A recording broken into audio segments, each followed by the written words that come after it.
Hello, everyone. My name is Saurabh Guru, and I'm your host today for the Digital Adoption Show. I have with me Marco Dondi. Hi, Marco. How are you doing today? Hi, everyone. Thanks, Saurabh, for having me at the show. I'm very well, thank you. I'm in sunny Lausanne in Switzerland. Wow, lovely place to be in. I wish I was there. I'll introduce everyone to the digital. You guys have been listening to Digital Adoption Show already. I'll give you a brief about what we are going to talk about today.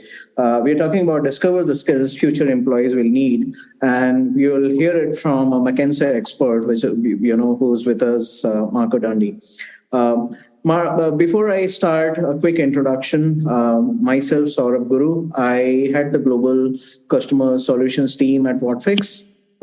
I've been in the IT industry for 15 years, and I helped our customers and enterprises adopt and implement enterprise application softwares throughout the years.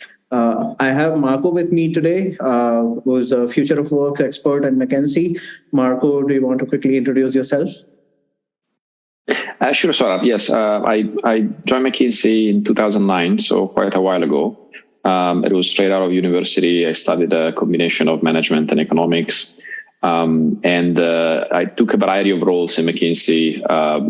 I spent some time in our practice of economic development, managing the research and the knowledge from that practice. And indeed,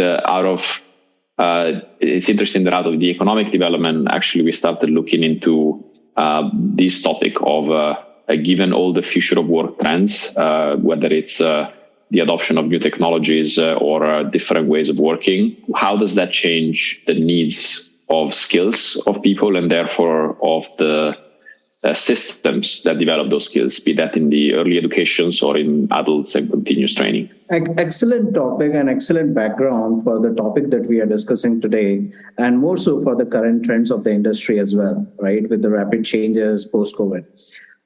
Marco, I will quickly start with how does someone from economics background end up at Future of Work? How did this journey happen? And I would love people to tell a little about Marco. He's already written a book on economics, right? And we are discussing here with him Future of Work and his study and his research paper on skills that citizens need, for Future of Work. So, Marco, how did this transition to from economist to Future of Work happen? Let's see. The two are kind of separate. I actually wrote the book as a personal project, so it's not really part of my work. But I guess the book is indeed mostly on economics, and the reason why I wrote it is actually the same reason I'm in economics and ultimately in the future of work and in education, right?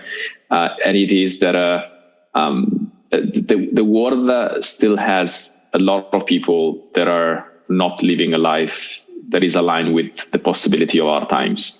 And this is something that can be impacted by economics, but it's also something that can be impacted through education. And so I guess here is where the link comes. And more practically, as I mentioned, in McKinsey, I did work a lot on economic development. And about 5 years ago, we saw that one of the key topics to solve for further economic development and for inclusive growth was this topic of understanding what are the skills needed in the future. And, in some situations, they're more along the technical side and different roles. And so those are things that we typically work on when we support different organizations in reskilling. But then on the other end, we also saw that there are a variety of skills and attitudes and attributes which are not dependent on any specific role or any specific job or function. It's really about those transversal skills that help you and help anyone continuously develop, continuously learn, and continuously adapt to the more rapid change that the workplaces will have in the future. And I think is ultimately the link is education and training is ultimately what leads people at different stages of their life to be productive member of societies in their employers. And so I guess that's the key link to then the economic impact that they have and the impact that then a more prosperous society can have on everyone. Great thought. Marco, I would like to dwell on that a little bit. Why do we think that the skills that people have today, they are no longer relevant for our organizations, and why do you think there is a need for change? Yeah, thank you, Saurabh, for the question. We are seeing that the world of work and broader even society is undergoing a variety of significant trends that are making this time very different than in the past. And one of those differences is just the pace of change. If we think of introduction of technology and the pace at which technology itself is changing, many of these technical skills become obsolete in 12 to 18 months. And so that's just, one example of more rapid pace of change. If we think of the business models, the new business models that are emerging, think of e-commerce, think of the move away from the old brick and mortars towards more and more digital services and digital products. If you go a further step, artificial intelligence is something that, of course, is already being deployed and adapted. But if you take a step further and thinking the speed of diffusion of these technologies, and also as these technologies become better, what are all the type of activities that they could substitute? That will cause, of course, a lot of change. And I think the focus here is really the rapidity of change will likely force people to not have one job for all of their life, or even 2 or 3 jobs for all their lives, right? Many people that are coming to the workforce today, they'll have to go through possibly 10 different transitions, some minor, some a bit more significant. Today in Europe, we are expecting in the next 10 years that 20 million people will need to completely change occupation if they want to keep being a productive member of society in the workforce. And so that causes skills that weren't really the focus in the past. The previous industrial revolution, it was just a focus on, either that capability, that technical skills, the ability to do something. But once you learn it, you're good. You're good for maybe it happens once that you need to learn something else. But I think this idea that you actually, whatever you learn by the time you're 10 years in the labor force, what you learn is almost not irrelevant, but it's a minor component of what you need. It means that all of these skills of continuously adapt, continuously learn become much more important than they were in the past. If I understand this correctly, you're basically talking about setting a base, setting a foundation that sets you up for, the whole industry across the vertical, right? So aligned to that, what kind of foundational skills would you recommend to the new generation to set them up for success in future of work? And this is something that we have written recently about, and so in this article that I don't know if your audience as we will receive it, but basically it's titled "Defining the Skills That Citizens Will Need to Future-Proof Themselves." And in this analysis, what we have done is trying to go a bit more deeper and really talk about giving names to each of these skills, right? Maybe I'll take a step back, right? Even today or even 10 years ago, many employers have always been complaining about students come out of universities, come out of schools, they're not ready for work, right? Very few of these complaints were about technical skills. So the discussion that there are some sort of transversal foundational skills that people are missing is not new. Mm-hmm. Now, what is, I think, unfortunate, and therefore the reason why we wrote this paper, is that many people call those with a very broad label of soft skills. Oh, those are the soft skills. And I think soft itself is a horrible brand, because those are actually skills that are really hard to master. And these are the skills that, in McKinsey, we happen to find that this is the skills we train CEOs and executives and managers on, right? So this is, we're not gonna, McKinsey doesn't do much training, but given we advise a lot of our senior clients, oftentimes we also provide them executive learning opportunities. And when we look into those, well, very little of this is technical, right? It's all of those technical skills are something that at some point you might have needed in your junior years. But what is really difficult to master and what really is distinguishing talent are actually what people call generically soft skills under a brand soft, which somehow it doesn't make them justice, right?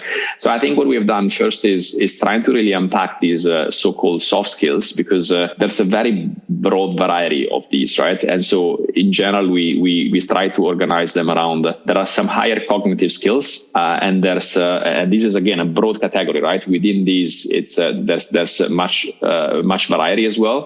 But then there are some skills that are more about your self-leadership, and just to give some example as well, right? This is about your ability to achieve goals and having goal orientation, but also your ability to cope with uncertainty, your self-awareness, your self-management. So there's a lot of skills that are really about yourself. Then there are a lot of skills that are around you interacting with others, whether it's in a team or whether it's developing a relationship in the work or outside of work, and also your ability to mobilize, large change or large groups. And so these are skills we have put under the interpersonal group. And then nowadays, there are some basic digital skills that even though they are very different in nature, and people typically don't think of these digital skills together with the bucket of soft skills. But today, in the world of work, is actually quite difficult if you are missing out some basic digital skills, whether they are just really the fluency, but also understanding just the potential of technologies, right? You don't need to be a tech expert, but if you don't know what technology can do, you risk taking decisions that are not good for your business or not good for yourself if you have your own business, for example. And so we basically combine these broad set of skills, trying to really explain in details, what these are. And we stopped calling them soft skills. These are elements that lead to talent, right? This is what defines talent. And so that's why we call them distinct elements of talent, which as a short term we gave the name of Delta. Sure, and I really like that the way you put it in a sort of a framework, Delta. Right. Let's discuss a little more on that. So, what is a Delta approach, right? How do people learn using it? And if I could ask, why is it called Delta? So why is it called Delta is what I just mentioned, right? So the D is for distinct, because it's important, and this is the first point of the framework, right? If you, go into chemistry, right? You're not you need to know exactly what the elements you're mixing if you want to get the right compound, right? And so similarly, it's you want to know and start having a common language even to talk about, let's talk about communication. Communication is a very broad term. Are we talking about active listening? Are we talking about synthesizing messages? Are we talking about public speaking? The way to develop, these are very complete skills, very distinct skills in themselves. The approach to develop them is different. And therefore, if you don't separate them and you don't give them their names, and then you won't really be able to craft an effective program for learning. And so this is a bit starting to answer the way of your question of how do you use this framework, right? And I think one use of this framework is once you get to the granularity of saying, communication is not just a broad skill, but there are very specific aspects of communication, then each aspect of communication, each element of communication can be associated with, this is how I best train and develop this specific element, and this is how I'm going to observe and assess whether this element is being developed or not. And so I think one of the key use of this framework is really to structure much more systematically and consciously, any training or learning program. Now, the elements of talent I mentioned, the talent for me, it's this is really what the recruiting agencies are testing before they send people up to interviews. This is what employers are testing when they hire. This is what the business school and the executive leaderships are teaching. So this is about talent. This is not about soft skills. And so that Delta, distinct elements of talent, where it comes from. Now, on the how to use it, right? So I think different individuals can use it in different ways, right? Like I think the basic and what we thought of is if you're crafting, if you're a learning and development a professional, or if you have an education system, or if you're a teacher, you can start using this to think of how do I develop these different elements in my students, in my colleagues, in my organization. As an individual, oftentimes I find myself in conversation with my partner, which is discussing about some of her challenges at work and some of the skills that some of her colleagues lack, and she's she's going to talk about a generic term. And then I say, look, what you really mean and what exactly this person is missing. This person is great at this part, but is missing this specific skill set. And this is why, and this is how you can give this person feedback to be much more practical, right? Because saying you're missing leadership, that's not very helpful. But if you're saying, in your leadership style, you're missing the ability to give energy to your team. You're focused only on deliverables, but you need to think of the team. And part of it is being able to, motivate them and empower them.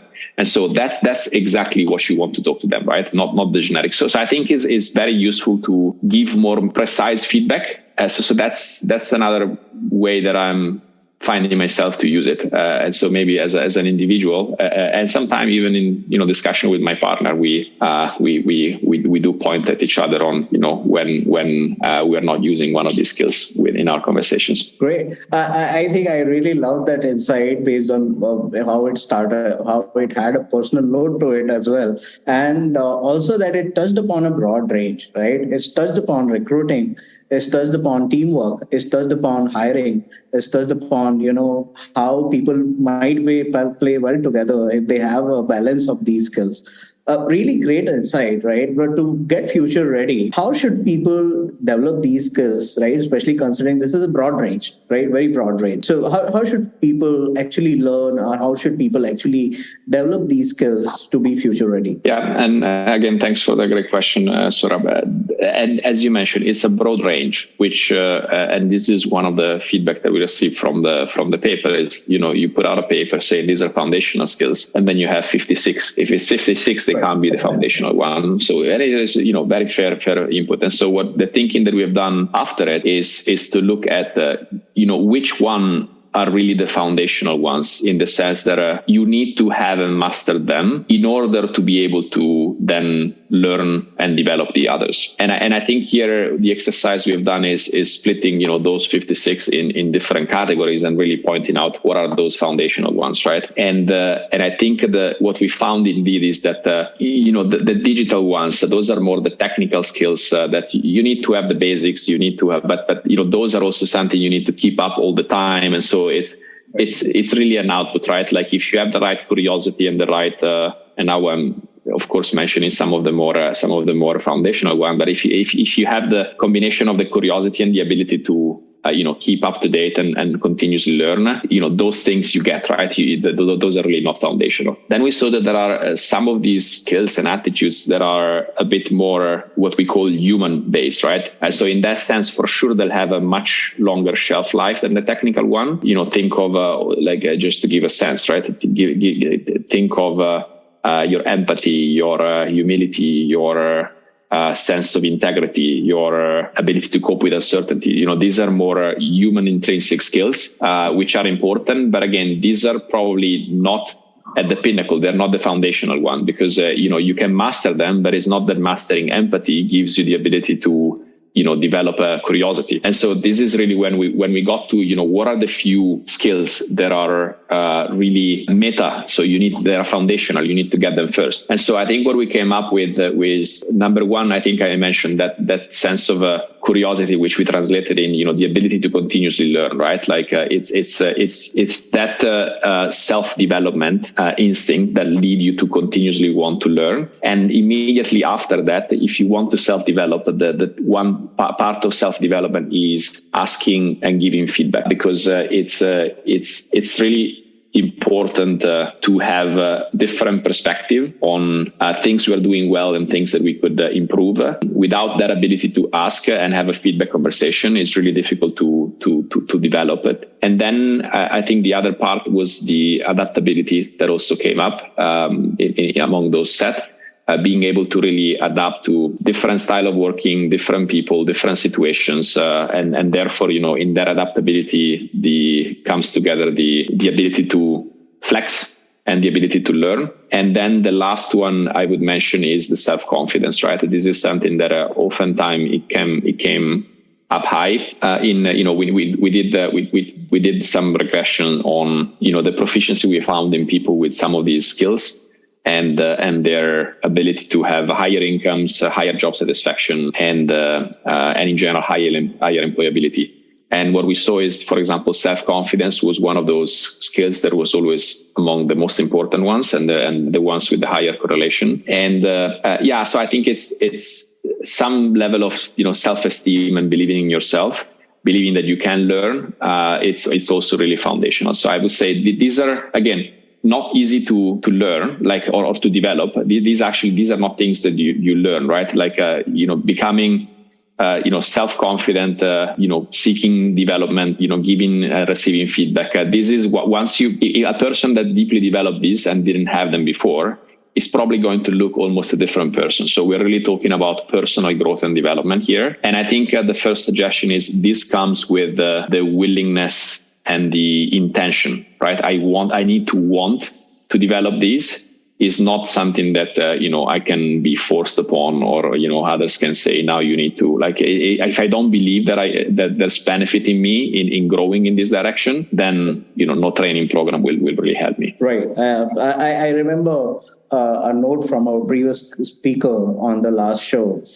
Change needs to come from within, right? You can't enforce training and learning, right? People need to identify themselves as well that there is a need for a change in terms of foundational skills. And I really love how you always add that little note of tech and digital right up there with the base foundation. Considering the overall training part, right, that you can't enforce people to train, but how do you think the Delta's approach could help shape the whole education and organization training as such? Yeah, so as I mentioned, the granularity of this framework, and by the way, this by no means is the unique framework that many have written somewhat on the similar lines. I think what we have tried to be very methodical and conscious about is to create this framework in a way that it's as granular as it needs, as in every element needs a specific conscious choice and discussion on how it's best to develop that element. And then in a way that they are somewhat, not messy with a concept like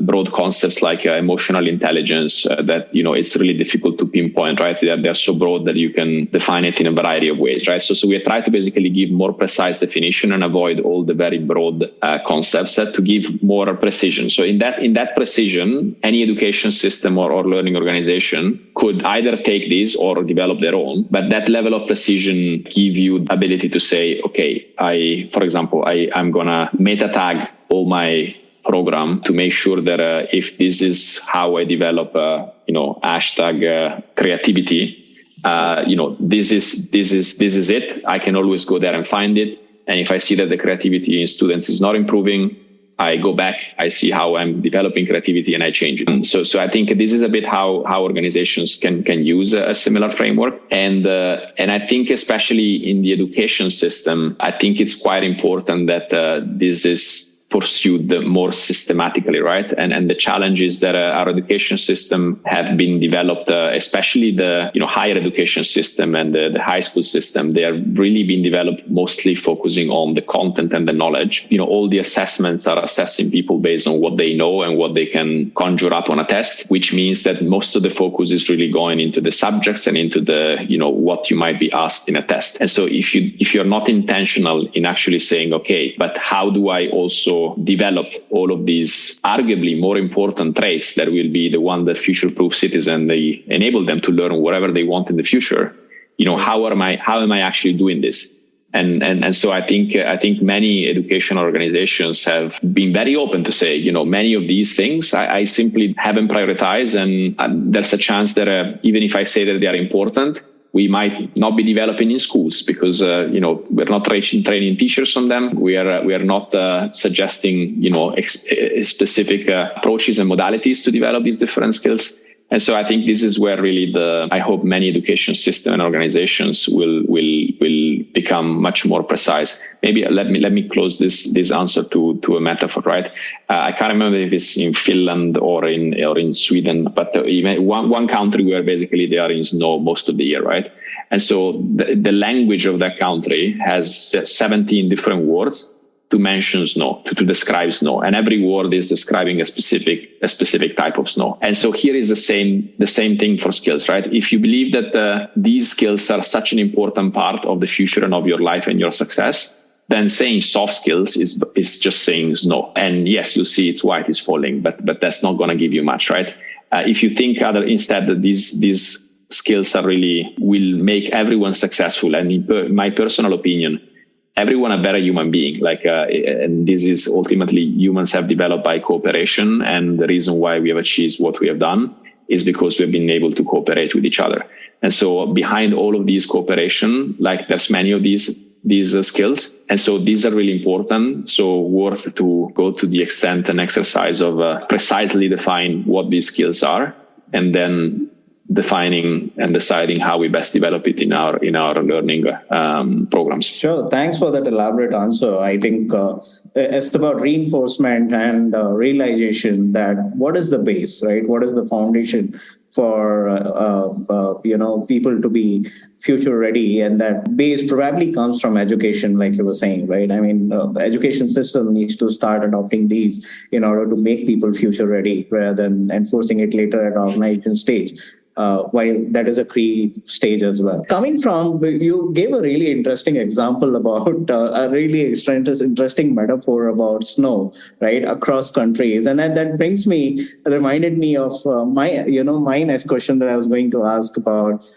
Here's a fun section, right? That this is of the fun part, a rapid fire round, right? What's the most fun thing, Marco, have you learned living and working across countries? Okay, somehow you're pointing me towards the snow, though. So no, that I'll need to remove that from my mind, because I'm in Switzerland. So of course, one thing that I learned is snow in the Alps is great, and especially in Switzerland. But no, I mean, going more to a more serious note, it's I think one thing you learn when you see and work in different countries is that people, organizations, and cultures are different. Significantly so, and none of this makes it right or wrong. There's not a right or a better. It's just that there's a prevailing culture and a prevailing ways of working and ways of thinking. And I think one key skill that everyone needs to master, we want to do, both if we want to work internationally, but also as we are becoming a more global community, it's really understanding this diversity, appreciating this diversity, and being able to flex when needed. So I think this is probably the key learning from anyone that has had the opportunity to. And it's not just because traveling is something. Then yes, you're seeing it looks odd, but you're there for a week or two, and then you go back.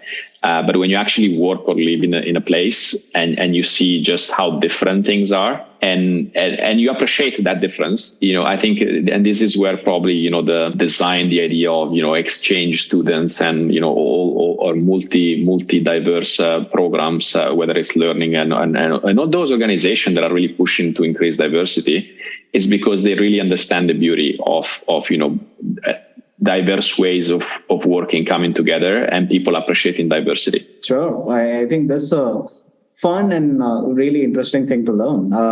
What was the best thing that has happened to you this year?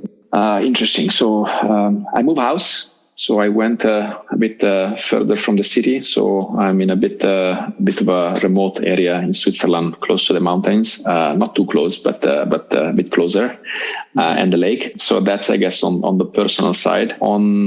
On the professional side, I'm very happy that I'm seeing really some important innovation being unlocked in the world of education. So far, it's still mostly private taking the leadership. I would love to, if some of these models, sometimes we're really talking about the new education models, if they can also become a bit more, the new normal, and enter also the public system so that they are available to everyone. So I guess the best thing that happened is me getting to know more of these models, and I guess getting excited about the change that is possible and already happening. Sure. I think interesting spin on that work part as well, along with that going from the mountains. Have you ever won a contest? Are there any fun memories around that? Contest, actually, maybe this is linked also to one of the best things that happened. Yes, I did won a contest. I won an award for my book. So it got second in the economics category, and the third one was a Nobel laureate. So very happy about that. And not sure what probably there are some more odd contests that during my time at business school that I won, whether it was the run on I don't know, is it a sack race? I think it's called, when you have to put a sack under around your feet and you need to jump around. So yeah, I won that contest. That was by falling in the mud. So that was a fun memory. How old were you when that happened? Actually, older than that I enjoy admitting. I think I was 26. Well, maybe I missed that, but I thought that it was a childhood memory. No. That was during business school. So there was this fun activities organized. All right. I think that's great. This was a fun session. Some parting thoughts, Marco. What are the couple of top 2-3 things people should start doing to be future ready for future of work? There's more around the takeaway. Maybe I'll take advantage to mention one thing that I forgot when you ask, what are those foundational skills? Because this is really actually where I would start, right? It's the portion on self-awareness, right? I think it's difficult to start building these foundational skills without a good solid base of self-awareness. And so when I mean self-awareness is at least being brutally honest with yourself. What do you think you're good? What you think you're not good? Who you think you are? What's good about you? What would you desire to be? And taking the courage that once you paint, who would you be proud to, who would be the person that you would be proud to speak about, right? This is who I am. And if the features of that person is some features that you miss, then is, taking the courage but also the optimism that it's never too learn to change, it's never too learn to grow, too late to grow. And it's possible, but it really starts from a personal desire and introspection. And so I would start there. Oftentimes there's not much time for that. Many of us live busy lives. And so in my case, I had to take a full year off, and only that got me into this thinking, which I found myself very useful, both to, I guess, craft my story, my purpose, and who I wanted to become, and then act on it, right? In my case, it passed through a long and deep meditation retreat. Anyone will find their own, triggers to start the journey in a bit more, I guess, thoughtful, but convinced way, right? It's, all of us, I think, many of us at least do the New Year's resolutions, and maybe that's enough, but it's about, having the resolution of really saying, this is who I am today. But I'd love to become a person that is slightly better, slightly different, or you craft it, and there's always opportunity to learn and to grow, right? Like I think I struggle to think of a person that at least I admire that would claim I've stopped learning, I've stopped growing. What are you going to do for the rest of your life? What a lovely motivating note to end with. I learned a lot from this session today, along with that motivational part, to ensure I personally push myself for the better, and I encourage my teams and others to do that as well. I learned today about the foundational skills, how they are important to be future ready. Also, I learned how we probably should stop calling them soft skills. So these are base skills, right? Not necessarily soft skills anymore. And how technology plays a part as well, right? One of the key components, technology and, technical cognitive ability to understand systems and technology. This was a great session, Marco. I really enjoyed talking to you today about future of work and the skills that people need in order to be future ready. I would like to really thank you for your time today. This was a wonderful, motivating session. Your thoughts? Thank you for the opportunity, and thank you for being interested in this paper and in this concept. Thank you so much, and you have a wonderful day. Thank you, Saurabh. You too.